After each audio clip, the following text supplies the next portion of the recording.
Good morning, Don't Unfriend Me Nation. My name is Matthew Spear. I am the host of Don't Unfriend Me. Good to have you here.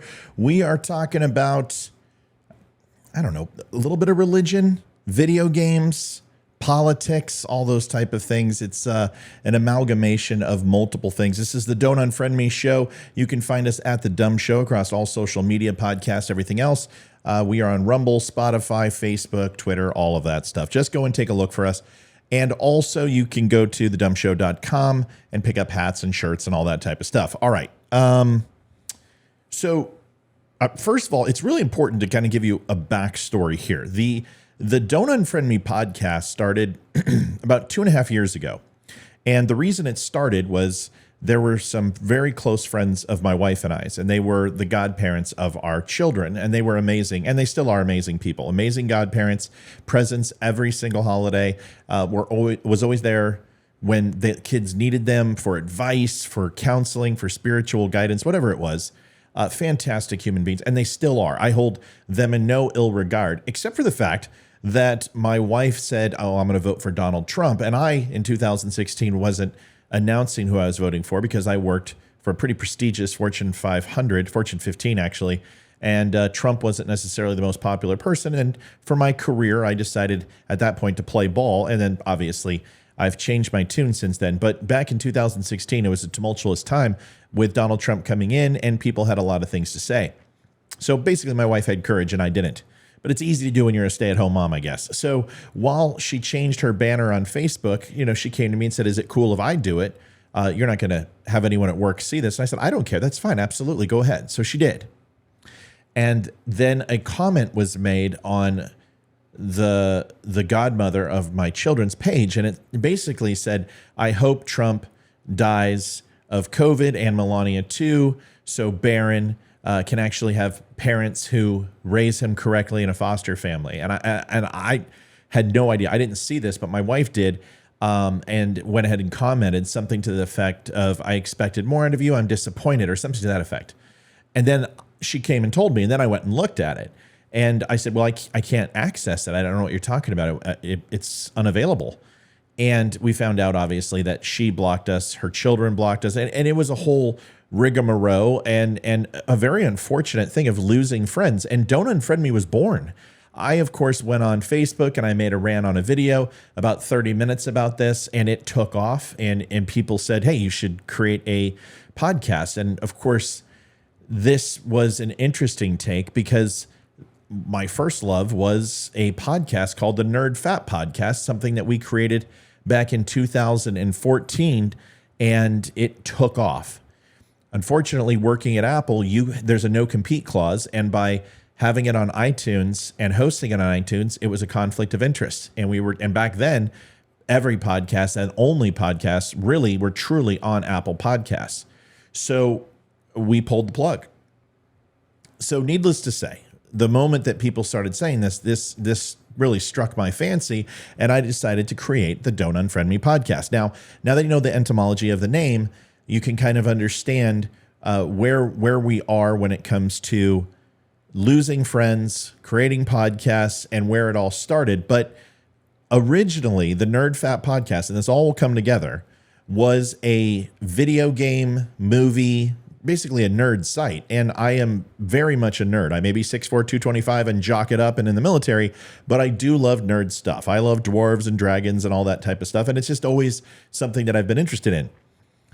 Nevertheless, having that experience and giving you the resume, I ran video game stores for Game Crazy Hollywood Video Movie Gallery and was a store manager, district manager, regional manager for the company.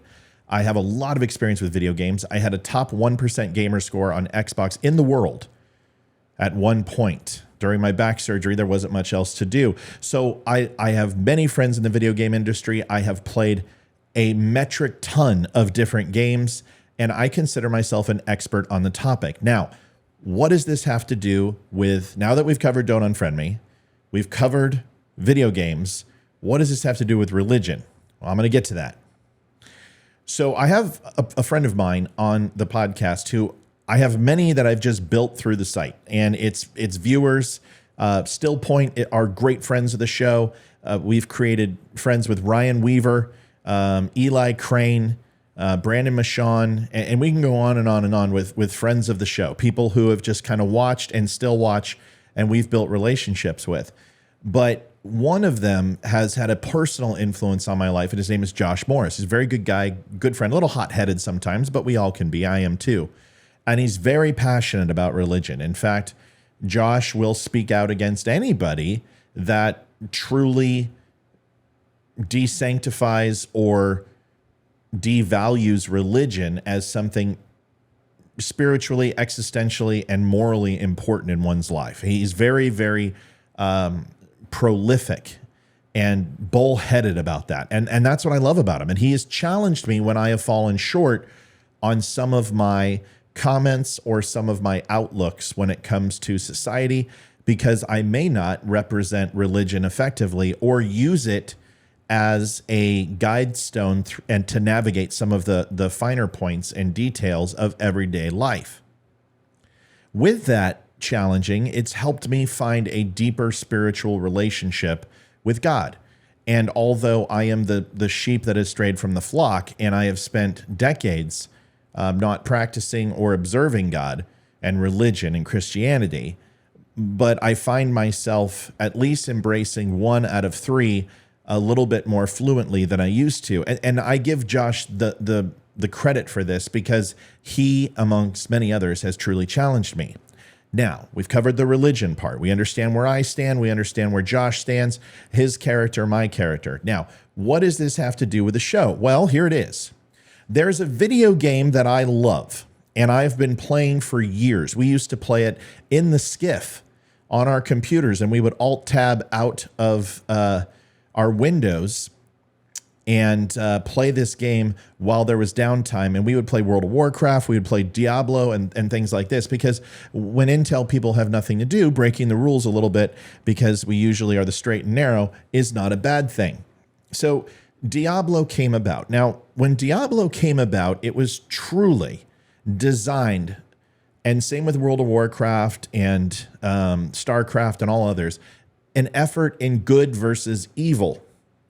And the thing about Diablo is that there is an equal representation of good and evil in the game. And the struggle is essentially from the heavens above to the hells below, the no man's land, the purgatory, the 1,000 years on earth, the eternal damnation after of consequence, fight and struggle for the mortal coil that is humans and the souls of humans. And they literally battle.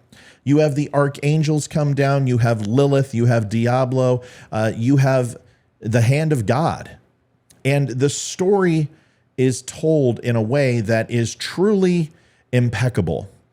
And in times in the game, they're using the Latin, the recreation of the swords and the wings and the brimstone and everything else is palpable and cathartic, and it truly puts you in the driver's seat to fight evil. Now, there's nothing of sacrificial powers or slaying virgins in the name of Beelzebub. That type of stuff is the reaction we receive from Dungeons and Dragons when we were kids and rock and roll music.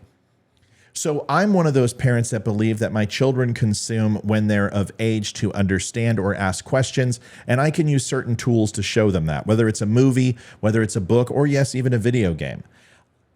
Diablo is not meant for children. My kids don't play Diablo, although they have played portions of it, which I find to be a little bit benign.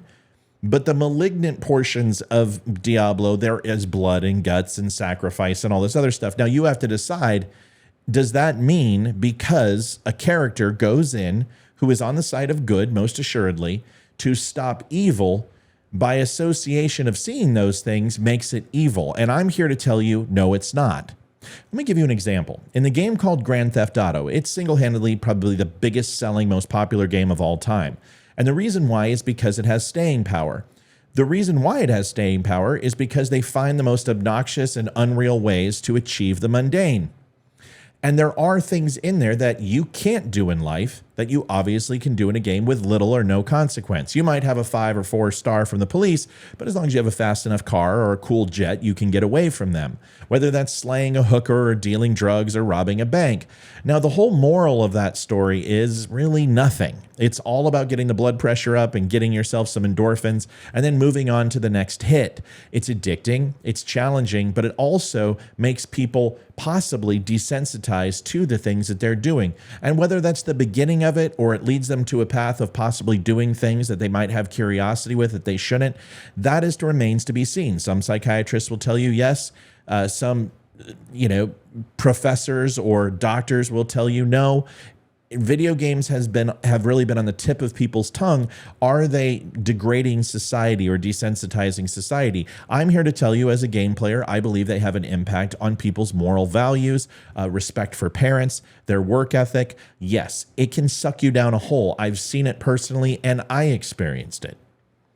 So when you look at games like Grand Theft Auto, they truly don't offer a lot of value except for entertainment. But games like Diablo educate. They talk about religion. They talk about the struggle between man. They talk about the struggle between good and evil, dark and light, black and white, the heavens and hell.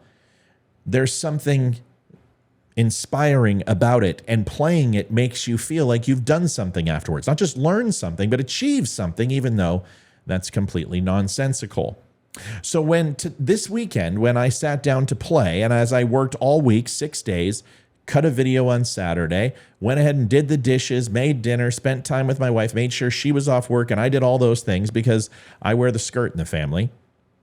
I wanted to sit down in an early morning at 6 a.m. with my cup of coffee in my Don't Unfriend Me mug and play Diablo and get my character to 70. And as I sat down, I saw something all too familiar. It said DD capital small OS. DDoS attacks are taking place on the Blizzard server. You may experience interruptions to gameplay. And as I logged in, it just simply crashed out because millions and millions of IPs were hitting the server for logins and everything else, overwhelming the server. And it's called a DDoS attack. And it happens quite often to bigger sites or larger companies when people are trying to make a statement. Now, the whole thing about that is I wasn't happy. So I went on and I made a post. This post in particular, and I'm going to put it up and you can see it, and I'll paraphrase. But essentially, it was calling out these DDoS attackers for simply being people in the 1980s who would call somebody's home phone repeatedly to make sure it was busy so nobody else could get through. That's about the equivalent of their skill set, and that they're not hackers, and they will go through life with no carnal knowledge of a woman or what sex feels like, is basically what I said.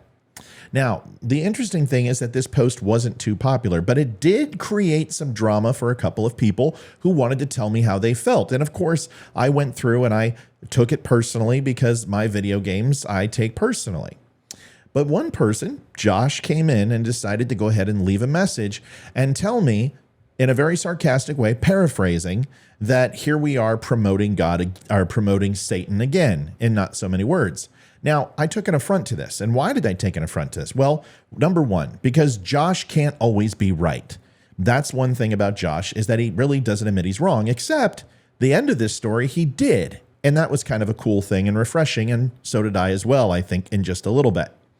Here's what happened, is I told him that the Bible, movies like Passion of the Christ, show sex and violence and murder and foul language and other things that are horribly inappropriate for children. In fact, the Bible is one of the most violent literary works ever printed. However, within that, there is a equivalent, if not greater, story of good and righteousness and how to live our lives at a higher level that can't be lost in translation simply because there's bad too. Making a video game about evil things doesn't necessarily make the game evil. The underlying message that overtakes the entire story and becomes overarching is the essence of good, combating evil. And that really is what the Bible is about, if you want to break it down to its lowest common denominator. While making these comparisons, we went back and forth, and I think the whole thing comes down to this. If you're an adult and you have children, your responsibility is to protect kids. And this is something I take very seriously, whether it comes with guns or whether laying them around the house or keeping them secure or making sure that they don't have access to things on the internet that they shouldn't. It's really up to the parents to help those situations be successful and not fail by having your child get a hold of things that they shouldn't. This is why parents are so upset about the sexualization of our children and certain books and libraries and the conversations of having drag shows and all of this other stuff. It's not that we have a problem with adults doing it. It's we simply want you to keep it away from our kids. The second point of this is Diablo has a mature rating, which means that no child should play it without their parents' permission. And not even then in some cases. It really comes down to a rated R rating.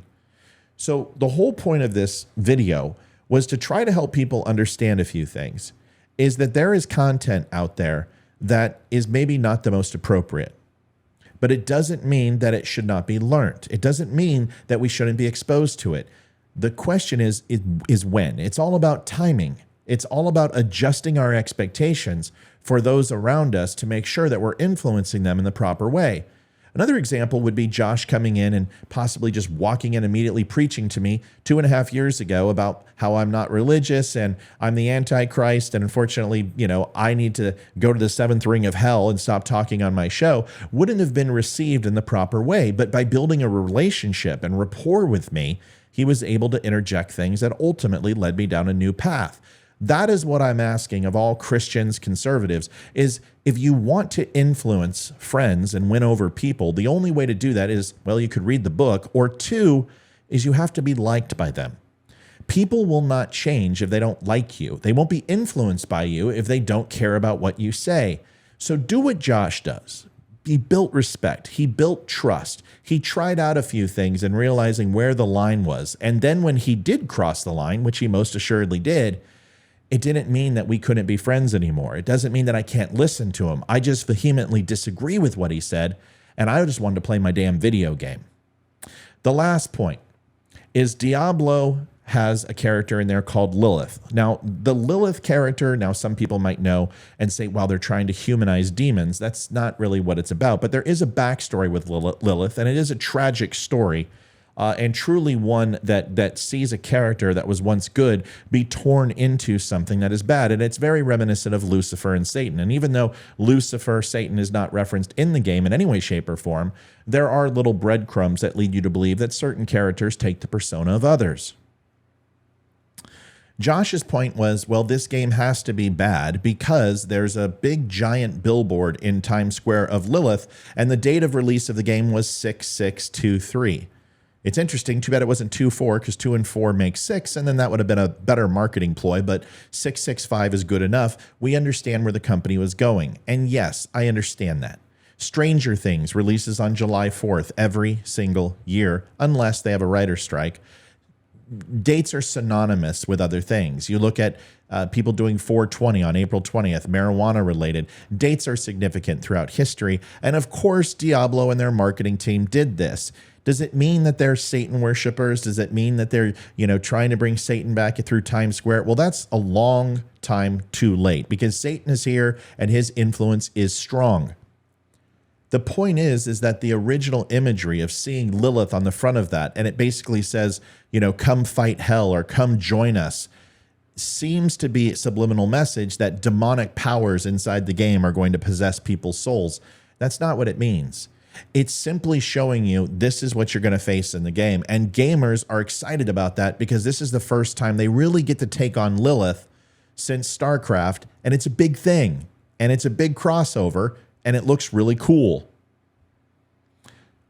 The reason why I challenge his thought process on seeing that imagery is because your first relationship with the church, when you step in, you will usually see a very large crucifix with Jesus Christ hanging from it, with stakes in his feet and his hands. And although that could be very off-putting for someone who doesn't understand, and although it could be tragic in somebody's eyes or damaging to their soul, once the story is laid out, you will find out that it's a symbol of sacrifice, and it's a symbol of heroic strength, and it's not a symbol of death or evil. Appearances can be deceiving in our friends and our family, in books and movies. And unless we've actually taken the time to research and review or consume those works, maybe we should just say, I'm sorry you couldn't play your video game, and I hope your weekend gets better. Folks, thanks for watching the Don't Unfriend Me show. I appreciate it. Talk to you tonight at 8 o'clock with Olivia, Leroy, myself, and Amy. We'll all be on the show. Can't wait to see you. You can see it on Twitter, on Rumble, and all those other channels. Please just look for @TheDUM Show. You can put that in Google or type in thedumshow.com, and we have all the links there. Stop by and get yourself a cool polo, a hat, a shirt, coffee, whatever you want, and see me on Wednesday for a new live show at 8 o'clock and Tuesday for a recorded show. Thanks so much for watching. God bless. I'll see you tomorrow or tonight, depending on when you stop by. I'm David Boreanaz with the Cast of SEAL team, and we have an important message for returning vets. We want you to know if you're struggling to cope, there's help and it's just a phone call away. The Veterans Crisis Line is staffed with experienced professionals who know your struggles. There's no greater sacrifice in service to our country. We're able to enjoy our freedoms because of it.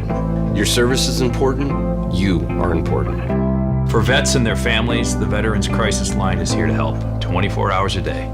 Please call